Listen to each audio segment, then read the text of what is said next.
அனைவருக்கும் வணக்கம். நீங்கள் பார்த்து கொண்டிருப்பது மஞ்சனத்தி, மஞ்சனாத்தி, நொணவு என அழைக்கக்கூடிய நொணா மரம்தாங்க.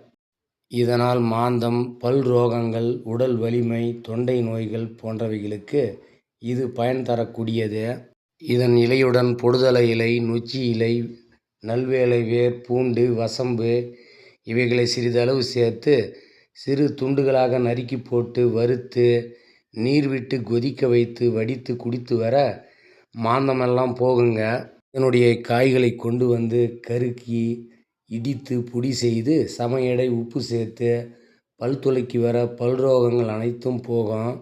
இதன் காய்களை ஊறுகாய் செய்து தினமும் உண்டு வர உடம்பில் அனைத்து நோய்களையும் நீக்கி உடல் வலிமை பெறும். இதன் காயை இடித்து சாறு எடுத்து தொண்டையில் பூசி வர தொண்டை நோய்கள் குணமாகும். மீண்டும் அடுத்த பதிவில் சந்திக்கலாம் நண்பர்களே. நன்றி, வணக்கம்.